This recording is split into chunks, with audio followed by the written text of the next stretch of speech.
हाँ जी दोस्तों, कैसे हैं आप सब? आई होप आप सब अच्छे होंगे। तो पिछले क्लास में हमने अपने चैप्टर नंबर 3 का रिवीजन शुरू किया था, जिसमें हमने सेक्शन 36 तक कवर कर लिए थे। जिसमें हमने क्या-क्या पढ़ा था? सबसे पहला हमने प्रोस्पेक्टस क्या होता है, कितने टाइप के अपने प्रोस्पेक्टस होते हैं, उनमें क्या-क्या मैटर्स इन्वॉल्व किए जाते हैं और उसके बाद हमने ये भी पढ़ लिया था कि अगर हमने प्रोस्पेक्टस में कोई अगर मिसलीडिंग स्टेटमेंट इंक्लूड किया है, कोई गलत बात इंक्लूड करी है, तो उसमें क्या क्रिमिनल लायबिलिटी आएगी, क्या सिविल लायबिलिटी आएगी और उनसे क्या रिलेटेड अपने पनिशमेंट्स आते हैं। तो इतना अपन ने अपनी पिछली क्लास में रिवाइज कर लिया था। अब इस क्लास में अपन इसके आगे बढ़ रहे हैं, यानी सेक्शन नंबर 37 से अपन प्रोसीड कर रहे हैं, जो कि अपना सेक्शन है एक्शन बाय अफेक्टेड पर्सन्स। अब ये क्या बोलता है ये पर्टिकुलर सेक्शन?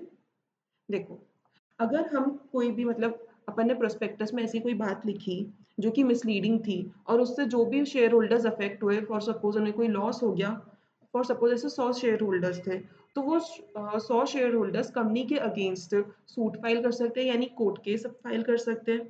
तो इसमें यही लिखा हुआ है कि एक सूट यानी एक कोर्ट केस में बी फाइल्ड और एनी अदर एक्शन में बी टेकन अंडर सेक्शन 34 और 35 और 36। बेसिकली वही क्रिमिनल एंड सिविल लाइबिलिटी वाली बात है। बाय एनी पर्सन और ग्रुप ऑफ पर्सन और एनी एसोसिएशन ऑफ पर्सन, मतलब कोई भी कर सकता है, ग्रुप हो सकता है, कोई ग्रुप मिलके कर रहा हो या कोई एसोसिएशन ऑफ पर्सन हो, वो भी केस फाइल कर सकता है। अगर अगर if affected by any misleading statement, if affected by any misleading statement और द इंक्लूजन और omission of any matter in the prospectus. अब इसके आगे और क्या पॉइंट लिखा हुआ है? क्लास एक्शन का। देखो, वैसे क्लास एक्शन आपको डिटेल में आएगा सीए फाइनल में, जब ऑपरेशन एंड मिसमैनेजमेंट का चैप्टर पढ़ते हो तब वहाँ पे क्लास एक्शन का बहुत ज्यादा यूज आता है, बट मैं यहाँ पे आपको शॉर्ट में बता देती हूँ कि फॉर सपोज अभी मैंने आपसे जो एग्जाम्पल लिया कि 100 शेयर होल्डर्स है वो अफेक्ट हुए आपके किसी मिसलीडिंग स्टेटमेंट की वजह से, तो वो अगर 100 के 100 आपके 100 केस फाइल करेंगे कंपनी के अगेंस्ट में, बिकॉज उनका मैटर तो सेम है लेकिन 100 केस फाइल हो गए, तो सॉरी, कोर्ट का भी कितना ज्यादा टाइम लगेगा कि भाई 100 केस आया, 100 केस हमें सॉल्व करने, जबकि मैटर सेम चल रहा है उसमें। तो भाई इतनी ज्यादा अपन को ना केस बढ़ाने के बजाय अपन एक केस फाइल करें सबके बिहाफ पे, सबके केस पे सबके बिहाफ पे एक केस फाइल होगा तो कोर्ट उस पे ऑर्डर देगी, वो जब सब पे एप्लीकेबल होगा, तो कितना इजी हो गया। तो यही बोला गया है कि अगर कोई ग्रुप ऑफ पर्सन जो सेम चीज से अफेक्टेड हुआ है, किसी सेम चीज से उनकी ग्रीवेंस है, तो वो एक केस फाइल कर सकते हैं अगेंस्ट द कंपनी और एनी अदर पर्सन जिसके वजह से वो अफेक्टेड है, by class action. Class action में क्या होता है कि एक पेटिशनर, मतलब एक होता है ना रिप्रेजेंटेटिव बना दिया कि भाई इस ग्रुप का ये मुखिया है, ये हमारे बिहाफ पे लड़ेगा, तो हमने कोई भी हायर कर लिया कि ये एक पर्टिकुलर लॉयर है जो हम सबके बिहाफ पे लड़ेगा। हमें अब जरूरत नहीं है कि हम हर बार कोर्ट जा करके बोल रहे हैं कि इसने गलत किया, इसने गलत किया है, नहीं, वो एक पर्टिकुलर लॉयर है या कोई भी एक पर्सन है, एलिजिबल पर्सन है, वो जाके हमारे बिहाफ पे लड़ेगा और हमारे सारे पॉइंट्स को रख करके हमें जिताने की या हमें कॉम्पेंसेशन दिलाने की पूरी कोशिश करेगा। तो बेसिकली क्लास एक्शन में यही बोला गया है कि ग्रुप ग्रुप ऑफ पीपल के बिहाफ पे जो एक पर्सन आगे कोर्ट केस फाइल करता है, लड़ता है, उस प्रोसेस को हम क्लास एक्शन कहते हैं। तो यहाँ पे क्या है? Class action suit is a for a group of people filing a suit against a defendant who has caused common harm to the entire group or class. In the case of class action suit, the class or the group of people filing the case need not be present in the court and can be represented by one petitioner. The benefit of these types of suits is that if several people have been injured by one defendant, each of the injured person need not to file a case separately, but all the people can file one single case together against the defendant. मतलब यही बोला गया है कि आपको separate case file करने की जरूरत नहीं है, आप एक सिंगल केस फाइल करके भी क्लास एक्शन सूट फाइल कर सकते हो। सो ये तो हो गया अपना सेक्शन नंबर 37। अब आगे बढ़ते हैं अपन अपने सेक्शन नंबर 38 पे। हाँ, अब सेक्शन नंबर 38 क्या बोलता है? Punishment for personation. मतलब पर्सोनेशन का मतलब क्या होता है कि आप बता, आप कैसे दिखाना कि मैं कोई दूसरा पर्सन हूँ। अब जैसे मैं आप लोगों को आके बोलूँ कि भाई मैं शाहरुख खान हूँ, मैं शाहरुख खान हूँ, तो मैं अपने आप को बता रही हूँ कि भाई मैं शाहरुख खान हूँ, बट असल में मैं हूँ नहीं, मैं अपने आप को ऐसे पर्सोनिफाई कर रही हूँ कि मैं शाहरुख खान हूँ। तो यहाँ पे भी यही लिखा हुआ है। सबसे पहला उसमें पॉइंट क्या है कि आप एप्लीकेशन फाइल करते हो in fictitious name to subscribe securities. मतलब आपने क्या करा करा इसमें कि वैसे तो आप एलिजिबल पर्सन नहीं हो, किसी भी वजह से आप कंपनी के शेयर्स बाय नहीं कर सकते हो, बट आपने एक फिक्टिशियस पर्सन के नाम पे कोई अलग आइडेंटिटी बनाई जो कि आप हो भी नहीं। एक किसी अलग पर्सन के नाम पे अलग नाम, अलग पैन, आधार के नाम पे आपने एप्लीकेशन फाइल करी कि मुझे सिक्योरिटीज़ आपकी कंपनी के परचेज़ करने हैं। तो इसमें आपने क्या किया, एक फिक्टिशियस नाम पे आपने एप्लीकेशन, यानी आपने अपने आप को पर्सोनिफाई किया कि मैं कोई दूसरा पर्सन हूँ, और फिर आपने एप्लीकेशन फाइल करी कि मुझे सिक्योरिटीज़ खरीदनी है। फिर दूसरा केस क्या आ गया कि आपने मल्टीपल एप्लीकेशंस दिए इन डिफरेंट नेम्स।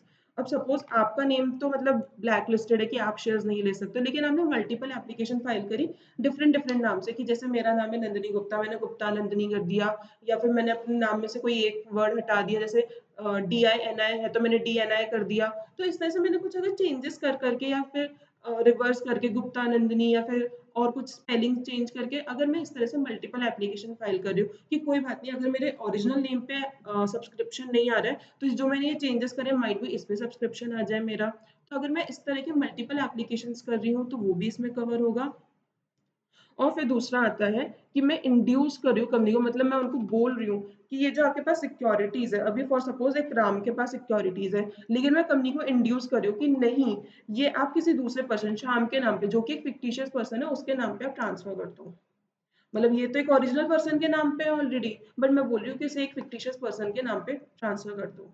मतलब मैं अगर तीनों पॉइंट्स का कोई क्रक्स बताऊं तो इसमें यही आ रहा है कि मैं एक फिक्टिशियस नाम पे शेयर्स को खरीदना चाह रही हूँ, या बेचना चाह रही हूँ, या उन्हें ट्रांसफर करवाना चाह रही हूँ। पहले केस में तो कि मैंने एक फिक्टिशियस नाम पे एप्लीकेशन फाइल करी, दूसरे केस में मेरे ओरिजिनल नाम पे नहीं हो रही तो मैंने डिफरेंट नाम पे या फिर कॉम्बिनेशन ऑफ नेम में एप्लीकेशन फाइल करी, या फिर तीसरे केस में मैंने क्या किया, मैंने कंपनी को इंड्यूस करा कि आप इन सिक्योरिटीज को ट्रांसफर करो दूसरे पर्सन के नाम पे, जो भी एक नकली इंसान है, फिक्टिशियस पर्सन है।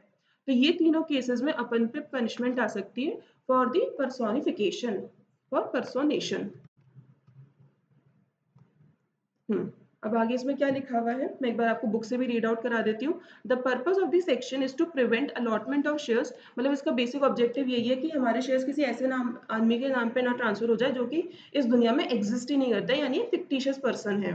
इफ अ पर्सन मेक और अबेट्स, अबेट्स का मतलब होता है हेल्प, मतलब या तो मैं खुद ऐसा काम कर रही हूँ, या फिर कोई और मेरा दोस्त कर रहा है और मैं दोस्त की हेल्प कर रही हूँ, तो उस केस में भी मुझ पे पनिशमेंट आ सकती है। Of an application in a fictitious name to a company for acquiring or subscribing for its securities, or makes or abates the making of multiple applications in different names or different combinations of his name or surname for acquiring or subscribing for its securities, or otherwise induces a company to allot or register any transfer of any securities to him or to any other fictitious person shall be liable for, मतलब इसमें punishment कौन सी आएगी, हमने 447 की, 447 की अपन punishment सबसे last में पढ़ेंगे। बहुत ही अच्छी, मतलब मजा आ जाता है इस वाली पेनल्टी को तो पढ़ के, इजी भी है, और सबसे मेजरली यही पूछी जाती है। आप पूरे अपने कंपनी लॉ में देखोगे ना तो ऐसे इससे तो क्वेश्चन पूछता ही पूछता है। बाकी पेनल्टी क्या होती है, इतने सारे होते हैं, अमाउंट्स इतने सारे होते हैं कि वो जरूरी नहीं है कि बच्चे को याद हो, बट 447 की तो पेनल्टी ऐसे हमेशा एक्सपेक्ट करता है कि हाँ बच्चे को एकदम रटी हुई होगी। तो इसको तो अच्छे से करेंगे अपन एकदम चैप्टर के एंड में, इसी वीडियो में अपन कर लेंगे इसे कवर। फिर आगे क्या लिखा हुआ है, know these provision shall be prominently reproduced in every prospectus issued by a company and in every form of application for securities. मतलब ये जो पॉइंट्स अपन ने पढ़े हैं अभी तक तीन पर्सोनेशन के, ये तीनों प्रोमिनेंटली लिखे हुए होने चाहिए अपने हर प्रोस्पेक्टस में जो कि कंपनी इशू कर रही है। अब आगे क्या लिखा हुआ है, where a person has been convicted under this section the court may order disgorgement of any gain made by such person. The order may also include seizure and disposal of securities which may be found in his possession.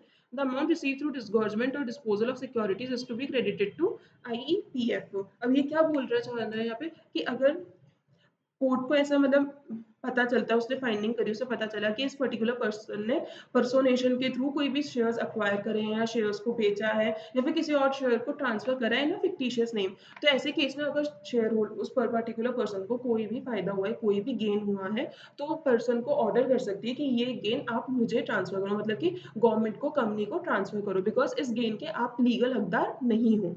और दूसरा क्या बोल सकती है, अगर उसने पर्सोनेशन के through कोई भी शेयर्स खरीद लिए, जैसे अपन ने फर्स्ट टू केसेस में पढ़ा, अगर पर्सोनेशन के थ्रू उसने कोई भी शेयर्स खरीदे हैं तो वो शेयर्स भी उसे वापस कंपनी को ट्रांसफर करने पड़ेंगे, बिकॉज उसने लीगली इन्हें नहीं खरीदा है। तो जो भी उसे गेन हुआ है, जो भी उसने सिक्योरिटीज खरीदी है, वो उसे वापस कंपनी को करनी पड़ेगी। और जो भी इनसे पैसा आएगा, जो ये गेन आया कंपनी के पास, और जो भी सिक्योरिटीज है, बिकॉज सिक्योरिटीज कंपनी अपने पास तो रखेगी नहीं, वो किसी एक लीगल पर्सन को बेचेगी। तो लीगल पर्सन को बेच के जो पैसा आएगा, ये दोनों ही चीजों का पैसा कंपनी अपने पास भी नहीं रख सकती है, ये उन्हें आईईपीएफ यानी इन्वेस्टर एजुकेशन प्रोटेक्शन फंड में ट्रांसफर करना पड़ेगा। ये एक तरह का फंड बना रखा है गवर्नमेंट ने, जिससे ना वो जब भी होता है इन्वेस्टमेंट अवेयरनेस या कुछ इस तरह के प्रोग्राम्स करती रहती है, ताकि वो अवेयरनेस फैला सके कि यार एक इन्वेस्टर को कैसे कंपनीज में डील करना चाहिए, कैसे प्रॉपर्ली शेयर्स खरीदने चाहिए। तो बेसिकली इन्वेस्टर की एजुकेशन के लिए फंड बना हुआ है, जिससे वो अवेयरनेस प्रोग्राम्स करते हैं। तो अगर ऐसा कोई भी पैसा आता है तो वो इसी फंड में ट्रांसफर होता है। ठीक है। हाँ जी। अब अपन अपने नेक्स्ट सेक्शन पे बढ़ते हैं, that is section number 39, allotment of securities. अब ये अलॉटमेंट क्या होता है? जब कंपनी अपना प्रोस्पेक्टस इशू करती है, उसमें वो लिखती है कि हमारे पास इतने शेयर्स हैं और पर शेयर की वैल्यू ये है। तो आप बताइए कि आप हमारे शेयर्स कितने खरीदना चाहते हैं। मतलब उन्होंने इन्विटेशन टू ऑफर दिया। अगर आपको याद हो, अपन ने कॉन्ट्रैक्ट एक्ट में पढ़ा था कि एक होता है invitation to offer and then होता है ऑफर। तो प्रोस्पेक्टस क्या है? अपना इन्विटेशन टू ऑफर है, जिसमें हम सामने वाले जो जनरल पब्लिक है उन्हें बोल रहे हैं कि आप आके हमारे शेयर्स को खरीदो। लेकिन उसके बाद जब उन्होंने जनरल पब्लिक ने वो प्रोस्पेक्टस पढ़ा और उन्होंने बोला कि ठीक है, मैं आपके 100 शेयर्स खरीदना चाहता हूँ, तो अब जनरल पब्लिक ने कंपनी को ऑफर दिया है कि मैं आपके 100 शेयर्स खरीदना चाहता हूँ। तो जो जनरल पब्लिक से ऑफर आया है कंपनी के पास 100 शेयर्स खरीदने का, अगर कंपनी उस ऑफर को एक्सेप्ट कर लेती है, तो जाकर हम कहते हैं कि अलॉटमेंट हुआ है। बेसिकली जब जनरल पब्लिक ने बोला कि मैं आपके 100 शेयर खरीदना चाहता हूँ और कंपनी ने उसे एक्सेप्ट कर लिया, देन 100 शेयर्स अलॉट होंगे जनरल पब्लिक को। तो यही यहाँ पे कहा जाता है कि अगर कंपनी ने जनरल पब्लिक का ऑफर एक्सेप्ट कर लिया, तो हम उसे कहते हैं कि अलॉटमेंट हो चुका है। भले शेयर्स कुछ दिनों के बाद जाएंगे, बट हाँ, यहाँ पे ही हम मान देते हैं कि अलॉटमेंट हो चुका है। इसको हम अलॉटमेंट कहते हैं। अब दूसरा पॉइंट इसमें ये आता है कि जैसे फोरफीटेड शेयर्स होते हैं। कोई कंपनी है, उसने अपने शेयर्स इशू करे थे फर्स्ट टाइम में, और जो जिसके पास गए थे, जो मेंबर के पास गए थे, उसने जो भी कॉल अमाउंट है वो पे नहीं किया। तो कंपनी को अपने शेयर्स वापस लेने पड़े, फोरफीट करने पड़े, बिकॉज वो कॉल मनी नहीं दे रहा है। तो ऐसे केस में जो फोरफीटेड शेयर्स होते हैं, अगर वो री इशू होते हैं, तो उस केस में भी क्या हम उसे अलॉटमेंट कहेंगे? The answer is no. ऐसे केस में हम उसे अलॉटमेंट नहीं कहेंगे, बिकॉज वो तो ऑलरेडी इशूड शेयर्स है जिनको हमने फोरफीट कर लिया था और हम दोबारा री इशू करा है। तो ये हम अलॉटमेंट में नहीं मानते हैं, बिकॉज अलॉटमेंट में जो फर्स्ट टाइम इशू होते हैं, भले वो आईपीओ में हो या एफपीओ में हो, हम उन्हें ही अलॉटमेंट में माने जाते हैं। अब आगे पॉइंट आता है कि ये जो अलॉटमेंट है, ये कंपनी कब कर सकती है? तो इसमें यही लिखा हुआ है कि कोई भी कंपनी अलॉटमेंट नहीं कर सकती है अगर उसके पास मिनिमम सब्सक्रिप्शन नहीं आया है।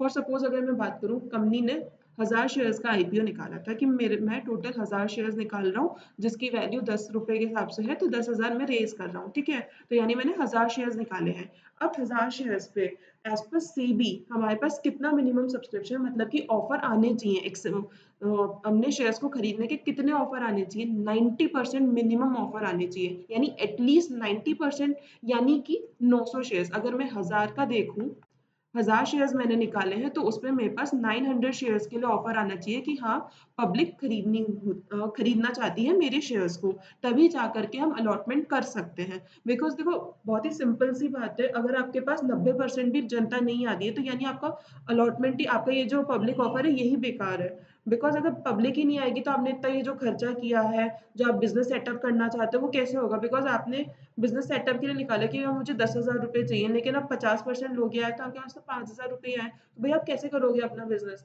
तो जो उन्होंने 5,000 दिए, उनका भी फेथ कैसे आएगा कि हाँ भाई आप बिजनेस कर लोगे? तो ऐसे ही केस में ये रूल निकाला गया है कि जब तक आपके पास 90% का पैसा नहीं आ जाएगा, तब तक आप ये अलॉटमेंट नहीं कर सकते हो। तो एज पर सेबी कितना होना चाहिए? वो 90% का होना चाहिए।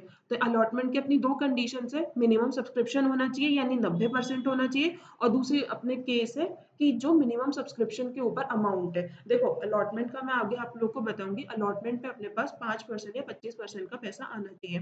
फॉर सपोज अगर मैंने 10 रुपए के हिसाब से भी निकाला है, तो 5% इसका कितना हुआ? आई थिंक 5 पैसे हुआ ना? 5 पैसे या 50 पैसे? नहीं, 5 पैसे। बहुत खराब हूँ इसमें। 5% ऑफ, तो यानी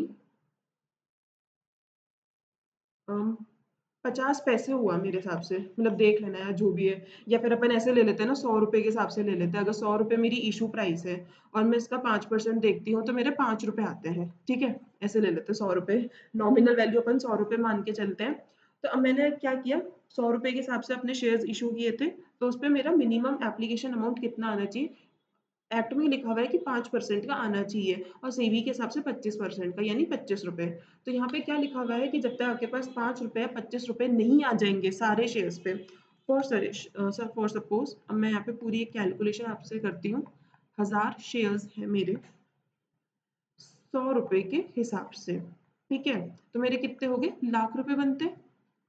अब लाख रुपए पे क्या बोला गया है कि आपके पास 90% मिनिमम सब्सक्रिप्शन आना चाहिए। तो 90% मेरा कितना हुआ, 900 शेयर्स हुए, ठीक है। इतनों का सब्सक्रिप्शन आना चाहिए। अब पैसे की बात आती है, sums payable on minimum subscription have been received by the company. तो अब इसमें क्या बोला गया है कि जो एप्लीकेशन अमाउंट है वो आपके पास आना चाहिए। अब एप्लीकेशन अमाउंट कितना है, जैसे यहाँ पे नीचे लिखा हुआ है, एज पर कंपनीज एक्ट कितना होना चाहिए, 5% का। और सेबी के अकॉर्डिंग कितना होना चाहिए, 25% का। तो अपन को तो सेबी के अकॉर्डिंग चलना पड़ेगा, बिकॉज लिस्टिंग हो रही है, तो यानी 25 रुपए आपके पास आने चाहिए। तो यानी मैंने यहाँ पे कर लिए 25 रुपए।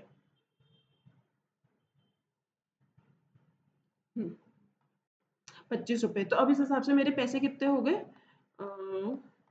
हाँ, 22,500 रुपए। तो यानी जब मैं अपना अलॉटमेंट करना चाह रही हूँ तो मुझे ये देखना पड़ेगा कि पहली बात तो मेरे पास 900 शेयर्स के लिए सब्सक्रिप्शन आया है। दूसरा, मेरे पास जो भी सब्सक्रिप्शन आया है उस पे एप्लीकेशन अमाउंट रिसीव हो चुका है, यानी 25 रुपए रिसीव हो चुके हैं। तो इस हिसाब से मेरे पास, जब मैं अलॉटमेंट करना चाह रही हूँ तब मेरे अलग से जो मैंने बैंक अकाउंट बनाया है उसमें 22,500 रुपए आ जाने चाहिए, तभी जा करके मैं अलॉटमेंट कर सकती हूँ। देखो, दो कंडीशन है एक साथ पूरी होनी चाहिए। सबसे पहला मिनिमम सब्सक्रिप्शन का, दूसरा अपना minimum amount received as on application date, जो कि है 25% की, वो रिसीव होनी चाहिए। जब तक ये दोनों कंडीशन रिसीव नहीं होंगी, यानी अपने 90% मिनिमम सब्सक्रिप्शन वाली एंड 25% एप्लीकेशन अमाउंट वाली, तब तक हम अलॉटमेंट नहीं कर सकते हैं। तो ये आप लोगों को समझ में आया। मैं इसमें बहुत धीरे गई हूँ, मैंने इसमें पूरा एग्जाम्पल बना के आपको समझाया है। नहीं समझ में आया तो एक बार दोबारा रिवाइंड करके आप देखोगे तो आपको जरूर समझ में आ जाएगा। स्टिल आपको कोई प्रॉब्लम होता है मुझसे कमेंट करके भी पूछ सकते हो, और टेलीग्राम चैनल पे भी मैसेज करके पूछ सकते हो, जिसका लिंक आपको डिस्क्रिप्शन बॉक्स में गिवन है। आगे बढ़ते हैं। अब जैसे मैंने आप लोग को एप्लीकेशन अमाउंट का बताया था कि जनरली तो 5% और 25% का कॉन्सेप्ट रहता है,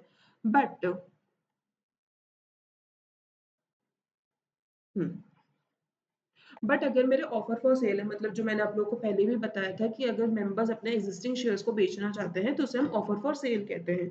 तो ऐसे केस में अपन के पास कितनी एप्लीकेशन अमाउंट आना चाहिए, फुल इशू प्राइस, बिकॉज ये तो ऑलरेडी इशूड शेयर्स है और हम इनको आगे बेच रहे हैं। तो ऐसे केस में इनका तो एप्लीकेशन अमाउंट पूरा का पूरा, यानी 100% पैसा एक साथ ही आना चाहिए।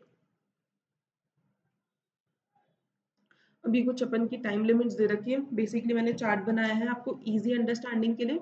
सबसे पहले तो क्या है, आपने जब भी प्रोस्पेक्टस इशू किया तो उस केस में आपके 30 दिन के अंदर अंदर, विद इन 30 डेज, आपके पास मिनिमम सब्सक्रिप्शन आ जाना चाहिए और पेमेंट ऑफ एप्लीकेशन अमाउंट, यानी वो जो 25% बताया मैंने, वो आ जाना चाहिए।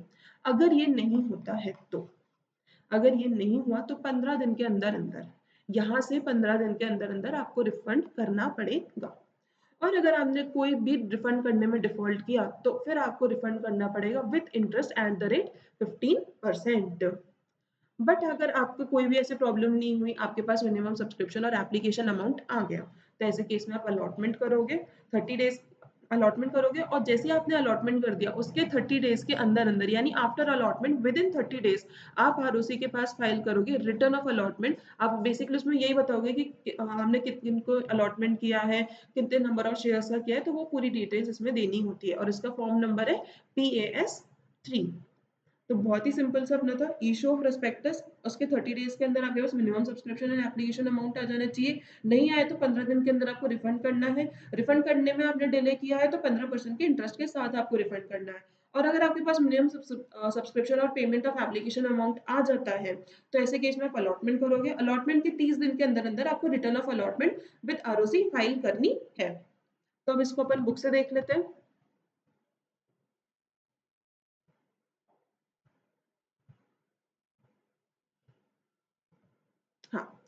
Allotment of securities by company.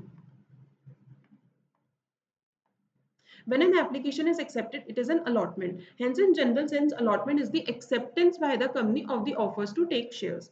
Where forfeited shares are reissued, it is not the same thing as an allotment. A minimum subscription. The first requisite of a valid document is that of minimum subscription. Hence, when shares are offered to public, the amount of minimum subscription has to be stated in the prospectus. No shares can be allotted. देखो अब यहाँ पे क्या लिखा हुआ है, एक point मैं आपको बता देती हूँ कि आपका जो भी अमाउंट होता है मिनिमम सब्सक्रिप्शन, जैसे 1000 शेयर्स है तो 900 शेयर्स आपके मिनिमम सब्सक्रिप्शन के हैं, तो वो आपको यहाँ पे लिखना होगा। अमाउंट में क्या, जैसे मैंने ऊपर कैलकुलेशन आपकी क्या की थी 22,500 की, 900 शेयर्स इंटू 25 रुपए तो 22,500, तो वो अमाउंट भी आपको यहाँ पे लिखना होगा कि आपको at the time of filing the application, जब भी अगर आप कंपनी के पास ऑफर लेके जा रहे हो कि मैं आपके इतने सिक्योरिटीज को खरीद रहा हूँ, तो आपको बैक ऑफ द माइंड में पता होना चाहिए कि कंपनी के पास कितना पैसा पहुंचना चाहिए, तब जाके हमारा अलॉटमेंट होगा। यानी उसके पास 900 शेयर्स का सब्सक्रिप्शन आना चाहिए और उसे हर शेयर में 25 रुपए मिल जाने चाहिए, तभी जाके हमें अलॉटमेंट होगा। तो ये जस्ट जनरल पब्लिक को अवेयर करने के लिए कि इतने अमाउंट के बाद ही उन्हें अलॉटमेंट होगा, तो ये नॉलेज देने के लिए ये फिगर हमें अपने प्रोस्पेक्टस में डालना होता है। अब आगे क्या लिखा हुआ है, no shares can be allotted unless at least so much amount which is stated as minimum subscription has been subscribed, मतलब जितने शेयर्स होने चाहिए मिनिमम सब्सक्राइब वो हो चुके हैं, and the sums payable on application for the amount so stated have been paid to and received by the company from the investors at the time of making application। मतलब आपके पास जितना application amount बनता है आपका 25% का, वो investor से company के पास रिसीव हो गया होना चाहिए, तभी जाके अलॉटमेंट हो सकता है।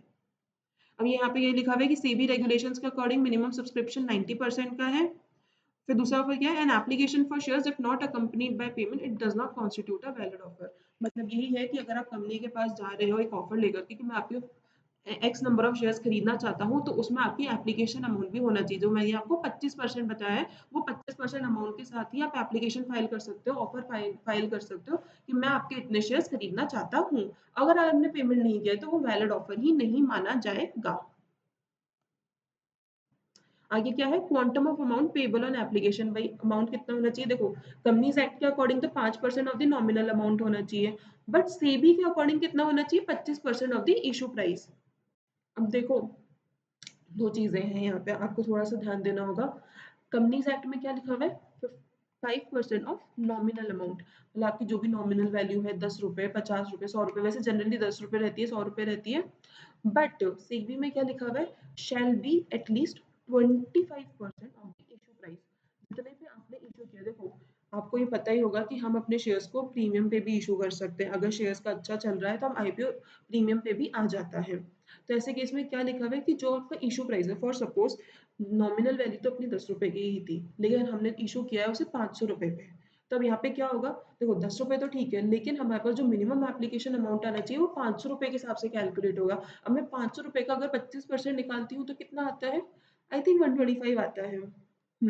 125। तो इसी केस में क्या लिखा हुआ है, आपको 10 रुपए का 5% नहीं देखना है, आपको 500 रुपए का, सॉरी 10 रुपए का आपको 25% नहीं देखना है, आपको 500 रुपए का 25% देखना है, बिकॉज लॉ में बहुत स्पेसिफिकली लिखा है। ये पॉइंट मैं आपको बहुत ज्यादा एम्फेसाइज करके इसलिए बता रही हूँ बिकॉज बच्चे इसमें कंफ्यूज होते हैं कि उन्हें समझ ही नहीं आता कि यार 5% किसका था, 25% किसका था, रेट तो सबको याद रह जाती है, बट हमें ये भी देखना पड़ेगा कि रेट अप्लाई किस पे होगी और किस पे नहीं होगी। तो कंपनीज एक्ट के केस में तो नॉमिनल अमाउंट है।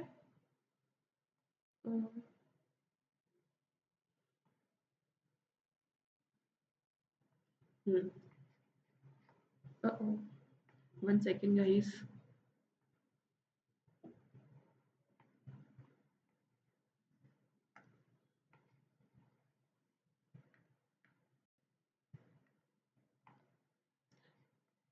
कंपनीज एक्ट के केस में तो नॉमिनल अमाउंट है एंड सेबी के केस में इशू प्राइस है।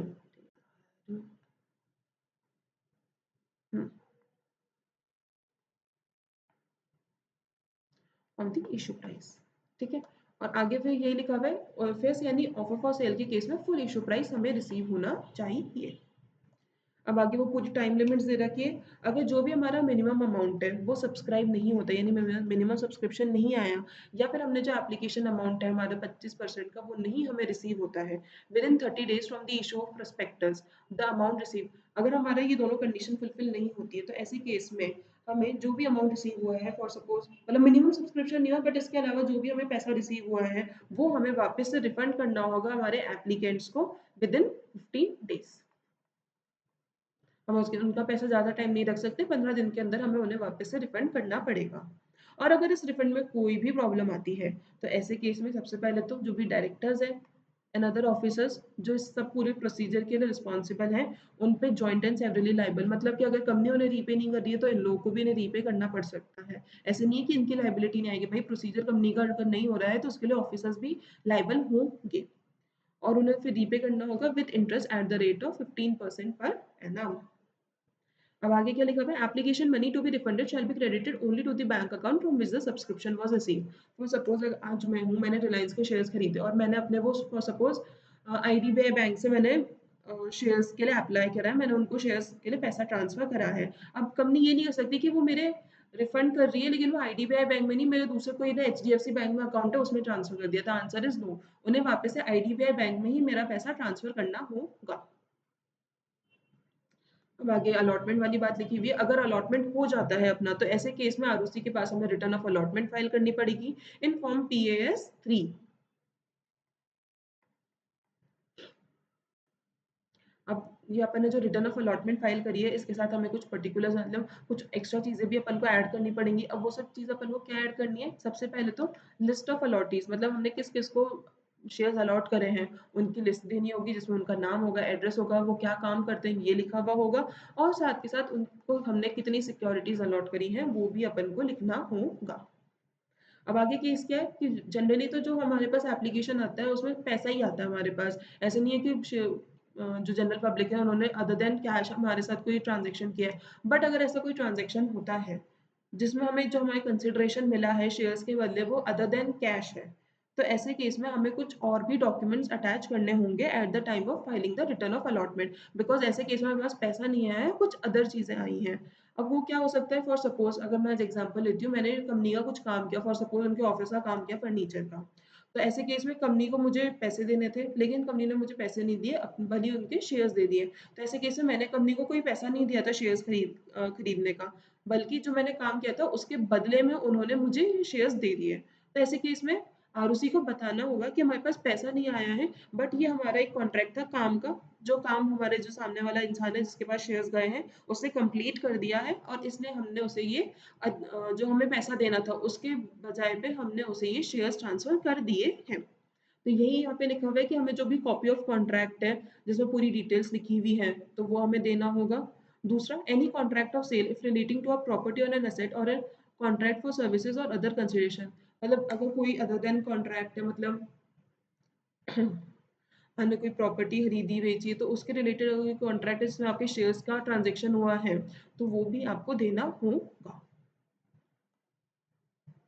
अब आगे क्या लिखा हुआ है, in case shares have been issued by a company other than a listed company there shall be attached to form PAS 3 the valuation report of the registered valuer. मतलब ये लिखा हुआ है कि अगर आपका कोई अदर देन लिस्टेड कंपनी आपके अलॉटमेंट होता है शेयर्स का, तो ऐसे केस में आपको अपनी कंपनी की वैल्यूएशन, देखो जो कंपनी ऑलरेडी मार्केट में ट्रेड कर रही है उसके तो मार्केट के थ्रू एक वैल्यू डिराइव होती रहती है कि इसका कितना मार्केट वैल्यूएशन है, कितना इसके कैपिटल है। बट एक जो कंपनी जो मार्केट पे ट्रेड नहीं हो रही है उसकी वैल्यूएशन के लिए, उसकी नेटवर्थ जानने के लिए हमें वैल्यूएशन करानी पड़ती है। वो आपने अपने AFM सब्जेक्ट में पढ़ा होगा, जो अपने पास डिफरेंट डिफरेंट टाइप के वैल्यूएशन मेथड है, DCF है, NAV है, और भी कई तरह के वैल्यूएशन मेथड्स होते हैं। तो ऐसे केस में यही लिखा हुआ है कि अगर आपकी अदर देन लिस्टेड कंपनी है तो आपको वैल्यूएशन करानी होगी फ्रॉम दी रजिस्टर्ड वैल्यूअर। अब लास्ट आता है अपना हर सेक्शन का पेनल्टी।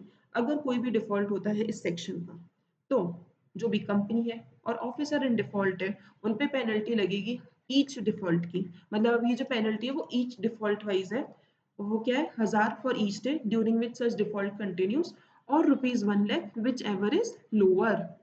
यानी 1000 रुपये हर दिन के हिसाब से लगेगी। 10 दिन आपने डिफॉल्ट किया तो 10,000 की आपकी पेनल्टी हो गई, या फिर 1,00,000 रुपये, विच एवर इज लेस। अब इसका मैं आपको एक छोटा सा एग्जांपल, आई थिंक मैंने ये पहले भी दिया था बट फिर से एक बार मैं बताऊंगी जरूर। अगर आपने सपोज 120 दिन का आपका डिफॉल्ट था किसी भी चीज को लेकर के, तो आप 120 दिन के हिसाब से आपकी पेनल्टी कितनी हो गई? 1,20,000। ठीक है। और आपकी अपर लिमिट क्या दे रखी है? 1,00,000 की। तो ऐसे केस में आपकी पेनल्टी कितनी आएगी? 1,00,000 रुपीज की, बिकॉज आपकी अपर लिमिट है ये 1,00,000 रुपीज से। इससे ऊपर कंपनी कोई भी कोर्ट, आरओसी कोई भी पेनल्टी अप्लाई नहीं कर सकती है। ठीक है। अब अपन आगे बढ़ते हैं अपने नेक्स्ट सेक्शन से। हाँ जी, अब अपन अपने नेक्स्ट सेक्शन पे बढ़ते हैं, that is section number 40, securities to be dealt with in stock exchange. देखो, अगर आप आज कोई भी अपने शेयर्स को लिस्ट करने के लिए या जनरल पब्लिक के पास लेके जा रहे हो, तो उसके लिए आपको किसी भी एक स्टॉक एक्सचेंज से, वेदर एनएससी और बीएससी, उससे परमिशन लेनी होगी कि क्या हम आप अपने शेयर्स को आपके प्लेटफॉर्म पे लिस्ट करके वहां से ट्रेडिंग, अपने शेयर्स की खरीद बेच या फिर इंट्राडे जो होता है वो कर सकते हैं क्या। मतलब बेसिकली अपने शेयर्स को किसी स्टॉक एक्सचेंज पे आपको लिस्ट कराना होगा ताकि जनरल पब्लिक इजीली अपने शेयर्स को खरीद सके या बेच सके। तो इसके लिए पहले आपको एक परमिशन लेनी होगी किसी भी स्टॉक एक्सचेंज से। आप दोनों से ले सकते हो, एक से ले सकते हो, वो आप पे डिपेंड करता है। एनएससी बीएससी अपने कंट्री में चलते हैं, तो आप उनसे परमिशन लो बिफोर ऑफर। मतलब आप पहले पब्लिक ऑफर से पहले आपके पास स्टॉक एक्सचेंज, देखो, पब्लिक ऑफर आप तभी दो जब आपके पास स्टॉक एक्सचेंज से परमिशन है कि हाँ ठीक है, आप हमारे पास अपने शेयर्स को लिस्ट कर लेना। अगर उन्होंने परमिशन नहीं दी तो पब्लिक ऑफर के पास जाके, मतलब पब्लिक के पास जाके भी आप क्या करोगे, बिकॉज आप वो शेयर्स अलॉट कर ही नहीं सकते हो, बिकॉज आपके पास स्टॉक एक्सचेंज से परमिट ही नहीं है। तो सबसे पहले आपको लेनी है परमिशन फ्रॉम स्टॉक एक्सचेंज। दूसरा, आपको कमीशन पे करना होगा अपने अंडरराइटर्स को। अपन ने एक कॉन्सेप्ट पढ़ा था मिनिमम सब्सक्रिप्शन का, जिसमें आपके पास 90% का मिनिमम सब्सक्रिप्शन होना चाहिए। अब जब कंपनी पहले ही अपने, before giving the offer to general public to subscribe to their securities, company को लग रहा है कि यार 90% लोग तो मेरे पास नहीं आने वाले हैं। तो ऐसे केस में कंपनी क्या करती है, जो ऐसे अंडर राइटर्स होते हैं, मर्चेंट बैंकर्स होते हैं, उन्हें बोलते हैं कि जितना भी डेफिसिट अमाउंट हुआ, फॉर सपोज 90% के उन्हें चाहिए और 50% जनरल पब्लिक आ गई, अब 40% बचा है, तो वो 40% वो अंडर राइटर खरीद लेंगे फॉर द टाइम बीइंग। मतलब यही होता है इस चीज में कि जो भी बचा हुआ अमाउंट रह जाता है, जैसे 50% ही हुआ तो जो 40% का जो गैप है वो अंडर राइटर्स फुलफिल करते हैं। बट अंडर राइटर ऐसे नहीं कि हाँ भाई फ्री में कर दिया, उनको कुछ कमीशन देना होता है। और वो कमीशन कितना है, उसकी रेट्स क्या गिवन है अपन के पास? रेट्स है, अगर शेयर्स है तो 5% है मैक्सिमम, और अगर डिबेंचर्स है तो मैक्सिमम 2.5% की रेट है। अब ये अपन को कमीशन कहाँ से पे करना होता है, या तो जो हमें प्रोसीड, यानी हमें जो भी ये शेयर्स इशू करके, डिबेंचर इशू करके पैसा रिसीव हुआ है उनमें से पे करो, या फिर जो हमारा प्रॉफिट है, हमारा जो एनुअली प्रॉफिट आ रहा है उसमें से हमें ये पे करना होता है।